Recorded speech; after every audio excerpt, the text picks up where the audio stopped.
Soalan saya kepada Tuan Guru Haji Adi Awang, siapa majoriti?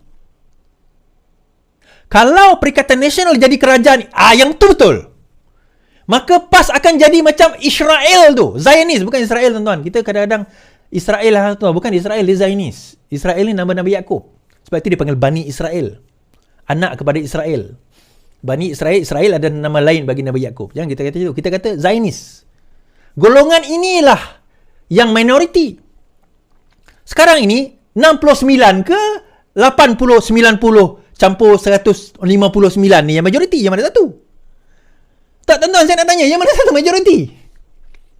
Tiba-tiba dia kata, seumpama Hamas menang majoriti, PLO tak menang majoriti, tapi PLO jadi kerajaan, inilah dia Zionis yang kejam, dia kata. Kalau kamu jadi kerajaan, Hadi Awang, maka dialah Zionis itu. Maka dialah yang sebenarnya minoriti tiba-tiba jadi kerajaan. Yang majoriti Pakatan Harapan. Bila gabung dengan orang lain, akhirnya membentuk 150 lebih kursi. Salam 51. So, siapa yang munafik? Siapa yang Zionis? Siapa, tuan-tuan? Okey. Saya tambah sikit kataan. Disebut. Dia kata, Parti Keadilan sebagai parti minoriti kini memimpin kerajaan boneka pragmatik liberal. Situasi seperti ini seperti PLO mencapai kebesaran minoriti, memberi hak kepada Israel dan Amerika Syarikat. Baik, saya jawab macam ni. Sewaktu bertanding dalam PRU yang lepas, bendera mana kita pakai? Sewaktu bertanding dalam PRU yang lepas, Pakatan Harapan, PKR, DAP, Amanah, pakai bendera apa? Bendera PKR ke bendera Harapan? Itu soalan saya pertama. Soalan yang kedua, kenapa dalam bab kerajaan majoriti dia sebut Perikatan Nasional, tetapi bila menyentuh kerajaan dia sebut PKR, dia tak sebut Pakatan Harapan? Kenapa? Kenapa bila menyentuh soal kerajaan, perpaduan, dia tak sebut perikatan itu, gabungan itu, dia sebut PKR? Kenapa dalam bila menyentuh hal dia sebut Perikatan Nasional? Kalau tolak bersatu, berapa tinggal kerusi PAS? Sebenarnya, hakikatnya. Tolak bersatu. Berapa tinggal kerusi PAS? Adakah cukup PAS nak jadi kerajaan? Tiba-tiba dia nak claim dia sebagai majoriti? Salam 51. Tuan-tuan, saya rasa dia dah nyanyuk ni. Tapi yalah, kita menarik kan? Kita tarik nak baca artikel apa yang ditulis. Kita baca lagi. Okey, dia baca buat ayat Quran sebagai mereka menjalinkan kerjasama bagi mendapat kuasa walaupun dengan menjadi alat sementara kepada musuh Islam dan tidak peduli akan hilangnya kuasa Islam. Okey. Dia kata apabila gabungan Pakatan Harapan ini berlaku dengan BN, dengan Pakatan Harapan BN dan juga kerajaan inilah, maka hilang kuasa Islam. Seolah-olah demikian. Tuan-tuan, saya nak tanya ni. Tuan-tuan dah kafir belum? Tuan-tuan dah keluar Islam ke? Oh tak, nanti cerita nanti ni saya dah dengar sejak 30-20 tahun dulu lah. Cerita nanti ni. Dan tuan-tuan kena ingat, PAS pernah bersama dengan DAP. Bersatu pernah bersama dengan DAP. Siap peluk lagi tuan-tuan Hadi Awang dengan Lim Guan Eng dengan Lim Kit Siang. Adakah pada waktu itu Islam tak terancam? Adakah pada waktu itu Islam tak hilang? Pada waktu itu dipanggil apa? Takhaluf siasi. Oh, dia punya ayat tuan-tuan. Takhaluf siasi. Arab. Takhaluf siasi, tak ada masalah. Sekarang ni apa? Tenggelup siasi. Orang Melayu tak faham perkataan tenggelup. Orang Sarawak faham lah. Sekarang apa? So, siapa yang munafik ni sebenarnya tuan-tuan? Saya nak tanya. Siapa yang munafik? Pakatan Harapan tak pernah tinggalkan rakan-rakan. Pakatan Harapan still bersama dengan Amanah yang dulu bersama dalam PAS. Dia tendang keluar. Pakatan Harapan tetap bersama dengan DAP. Setia kawan itu tetap ada. Tetapi yang mengkhianati kawan PAS bersama Pakatan Harapan, Pakatan Rakyat khianat. Nak tumbangkan kerajaan bersama dengan UMNO. Bila bersama dengan UMNO, tembang, terajang UMNO, tikam belakang bersama dengan Bersatu. Bila bersama dengan Bersatu, nak balik kepada UMNO. Dia macam pelacur, tuan-tuan. So, dia macam pelacur. Dekat mana dia boleh untung? Sebab itu saya kata Hadi ni dia berjaya sebab dia punya paradigma ataupun dia punya konsep politik dia adalah matlamat menghalalkan cara. Al-ghayah tubasilu wasilah. Matlamat menghalalkan cara. Kita baca lagi. Adapun kumpulan Islam yang istiqamah menjadikan ayat Al-Quran tersebut sebagai sempadan atau garisan merah yang tidak boleh diteruskan perjalanan kerana langgar Allah akibat yang buruk kepada umat Islam. Mereka melakukan ketindakan yang salah dan sesat disanggup sedia bersumpah demi bilangan bai'ah dan syahidah, firman Allah SWT, ayat Quran tersebut. Tuan-tuan, saya nak cerita. Tidak ada dalam Pakatan Harapan selagi mana orang Islam di dalam Pakatan Harapan itu menolak Islam. Tidak ada. So itu saya berdebat dengan Wala On PAS. Saya terkejut, dia kata, oh jadi ada Islam liberal. Saya kata tidak ada wujud Islam liberal. Islam adalah Islam. Tak ada wujud Islam PAS. Tak ada wujud Islam Wahabi. Tidak ada wujud Islam Asy'ari. Tidak ada wujud Islam. Tak ada. Islam adalah Islam. Islam itu tidak tersudut dengan golongan-golongan ini. Golongan-golongan ini yang tersudut dengan Islam. Tapi Islam tidak tersudut dengan golongan-golongan ini. Sebab itu Islam boleh berkembang di mana-mana saja, dalam sistem apa sekalipun. Islam boleh berkembang dalam sistem komunis. Islam boleh berkembang dalam sistem demokrasi. Islam boleh berkembang dalam sistem liberal. Islam boleh berkembang dalam apa-apa sistem sekalipun, kerana Islam mempunyai kebolehan dan kemampuan berasimilasi dengan mana-mana sistem selagi mana konsepnya tidak menyalahi Al-Quran dan Sunnah. Yang ini orang PAS kena belajar. Konsep ini yang diorang tak faham sebenarnya. Jadi mereka memperjuangkan kononnya kita tak Islam sekarang ini. Kita nak meruntuhkan kejahilan. Itu yang disebut kejahilan tadi. Dan kita nak menegakkan Islam di atasnya. Di atas apa? Menuntuhkan Islam untuk menegakkan Islam di atas Islam. Islam siapa? Kamu nak meruntuhkan Islam apa? Adakah kamu katakan masjid, surau, kafah, institusi agama di dalam negeri-negeri ini tidak Islam? Tuan-tuan, dia tidak ada istilah 99% Islam. 98% Islam. 95% Islam. Islam adalah Islam. Dia sama ada kau satu atau kosong. Islam atau tak Islam. Sebab Islam menyentuh persoalan akidah. Dia kata, Al-Quran mengatakan hendaklah kamu masuk ke Islam secara kafah. Masuk secara sepenuhnya. Tuan-tuan, ayat itu menyentuh persoalan akidah. Bukan persoalan ibadah atau perbuatan kita. Bukan ibadah khusus, ibadah umum. Ibadah khusus memanglah, tak adalah kita boleh kata, oh semayang dia 4 rakaat. Tak ada. 5 waktu. Semayang tetap 5 waktu. Tetap 5 waktu, tak adalah 4 waktu, tak ada. Tetapi bila menyentuh selain daripada itu, amal ibadah umpamanya. Adakah, atau perbuatan kita, adakah kalau kurang perbuatan kita, maka kita terus jadi kafir? Kerana kalau pincang apa orang kata ibadah kita ataupun amalan kita, bukan ibadah, amalan kita, adakah kita terus jadi kafir? Tak. Kafah itu merujuk kepada akidah, masuk secara keseluruhan melalui akidah. Kadang-kadang amal ibadah kita sendiri ni pun lompang-lamping, compang-camping, tuan-tuan. Islam mengharamkan merokok, tuan-tuan merokok, yang mana merokok? Adakah tuan-tuan kafir? Tak. Kita tak boleh pakai seluar pendek. Mana fatwa tak pakai seluar pendek? Tiba-tiba pakai seluar pendek. Adakah tuan-tuan kafir? Tidak. Kita berdosa, tapi tidak mengeluarkan kita daripada Islam. Kafah dalam konteks ayat tersebut menyentuh persoalan akidah. Adakah orang Pakatan Harapan yang Islam menolak Islam? Siapa berani mendakwa demikian? Siapa berani mendakwa demikian? Kan?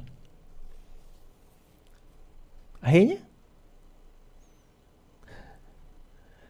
tuan-tuan, jadi kalau kita nak berbahas soal ini sebenarnya panjang. Kita boleh berbahas soal ini secara panjang. Kita boleh bahas soal ini secara panjang. Panjang sebenarnya kita boleh bahas, tapi saya biar dekat situ. #PasMunafik habis. Habis kat situ. Sebab itu saya nak bawa konteks, tuan-tuan, ulama jahat. Satu konsep ulama jahat ni. Ulama jahat ni disebut dalam satu hadis. Saya tak pasti kesahihan hadis ini daripada Baihaqi. Boleh verify kalau tak puas hati, tapi banyak lagi hadis lain menyentuh tentang ulama su'. Apa itu ulama su'? Suadi, ulama su' adalah ulama yang jahat. Kan? Ulama yang jahat. Okay? So ulama jahat itu menyentuh tentang apa? Right. Saya bacakan satu hadis Rasulullah SAW. Allah, kejap. Rasulullah bersabda, akan datang suatu zaman Di mana agama hanya tinggal namanya sahaja. Dan Al-Quran hanya tinggal huruf dan tulisannya sahaja. Masjid-masjidnya cantik dan megah, tetapi sunyi daripada petunjuk. Ulama mereka adalah yang paling jahat di antara yang ada di bawah langit. Daripada para ulama ini muncul bermacam-macam fitnah. Dan fitnah itu kembali dalam lingkungan mereka. Hadis riwayat Baihaqi. Tuan-tuan. Sebab itu Menteri Agama menyatakan, jangan mudah tuduh Muslim lain dengan panggilan munafik.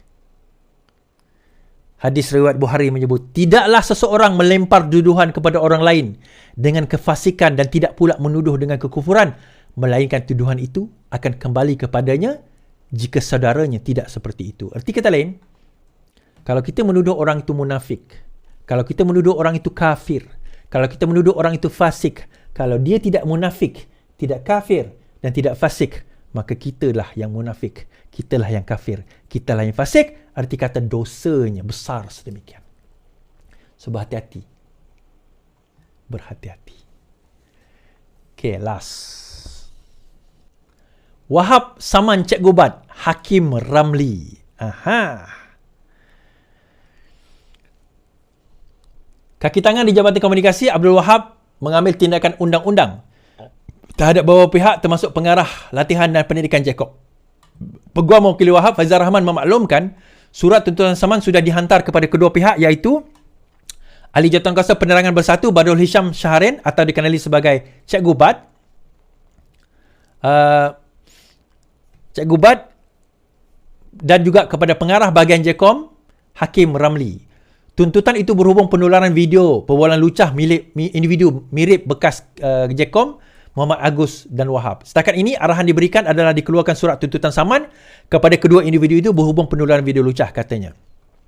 Ketika ditanya kepada peguam mengenai individu yang didakwa sebagai dalang konspirasi dikenali sebagai Mr. H, Faizal memaklumkan pendedahan identiti terbabit diserahkan sepenuhnya kepada polis. No comment. Cuma pada saya pihak polis sewajarnya dedahkan identiti Mr. H bagi menunjukkan pentadbiran yang tidak memihak, katanya. Sebelum ini rakaman video berdurasi 3 minit sejak November itu tersebar. Susulan itu Muhammad Agus meletak jawatan sebagai Ketua Pengarah Jekom. Dia bukan sebab itu, tapi sebab lain. Pada sidang media, pegawai Jekom dikaitkan dengan video tular itu, Wahab mendakwa dirinya dikambing hitam untuk menjatuhkan Agus oleh individu bersama Mr. H. Okay. Right. So kita balik kepada cerita ini. Satu kenyataan, satu letter of demand telah tersebar luas hari ini di grup-grup WhatsApp dan sebagainya mengenai tuntutan tersebut. Dan dua orang yang dituntut, yang satu adalah oleh Wahab, yang satu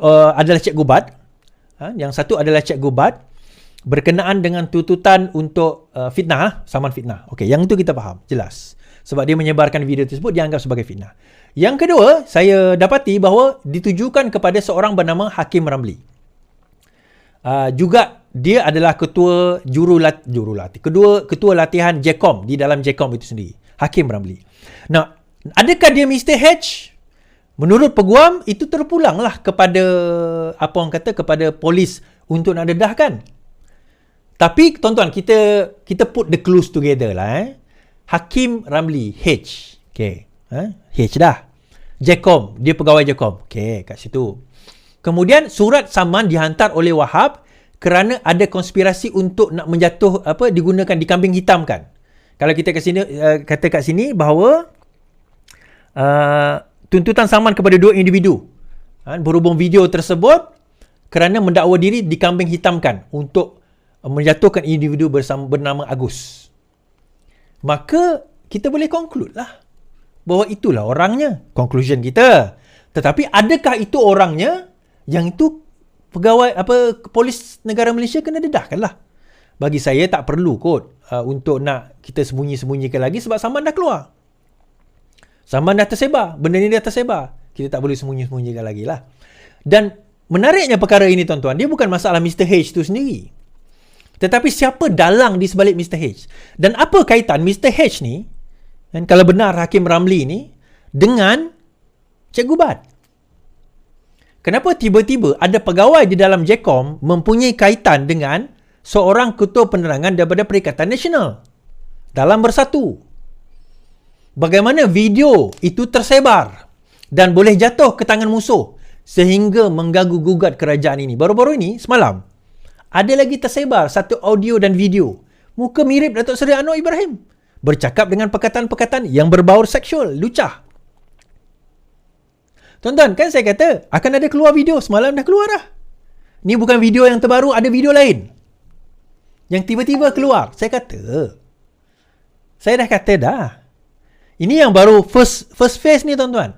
Kalau saya tak dedahkan macam ni, benda ni akan still going on and going on. Daulah-daulah terpendam ni akan sentiasa berlarutan dan berlangsung dengan, it still continue and continue and continue. Sampai kerajaan ini akhirnya tumbang. Disebabkan oleh bukan orang luar, musuh kita. Bukan oleh pembangkang, tetapi orang di dalam kerajaan itu sendiri. Mereka-mereka yang tak layak berada di tempat tersebut, menduduki tempat tersebut. Itu yang akan berlaku nanti. That's what will happen. Dan kalau perkara tersebut berlaku, jangan putih mata lah. Kalau kerajaan nanti tak mencapai apa yang sepatutnya. Kita sepatutnya, JECOM umpamanya, fokus kepada apa? Fokus kepada bagaimana nak menerangkan kepada rakyat tentang perkara-perkara ini. Saya tengok yang dia buat live saya, Daniel Jani, yang ramai lah. Ini pun dalam 6-7 ribu orang tengok kita. 6-7 ribu. 8 ribu, sorry. 7-8 ribu orang tengok kita. Daniel Jani, Mustafa Mansur, Yani, and the gang lah, geng-geng dia lah. Misomi, kita ada Solihin, kita ada Scorpion, kita ada Harun, kita ada geng apa nama dia? Norman Ridwan. So geng-geng tu ada. Tapi yang duduk dalam kerajaan tu ini luar kerajaan. Kami ni bukan bergaji. So benda ini yang sebenarnya kita kena emphasize, kita kena tekankan. Daulah tempedam macam ni yang kita nak kena bantah dan kita kena terus dedahkan, tuan-tuan. Bagi saya, mereka yang merosakkan kerajaan ini, inilah tugas saya untuk dedahkan. Dan kita kena keluarkan mereka secepat mungkin. 2024 ni, 2023 adalah masa planning, mengenal pasti masalah, planning. 2024 pelaksanaan. So kita perlukan satu kerajaan yang stabil, yang tuntas, yang boleh melaksanakan tugas dengan baik. Itu sebenarnya yang kita perlukan. Baik. Terima kasih saya ucapkan kepada semua tuan-tuan dan puan-puan yang menonton saya.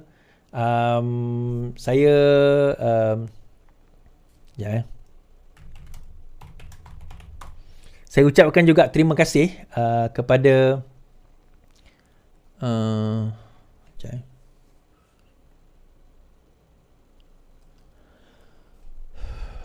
Okey.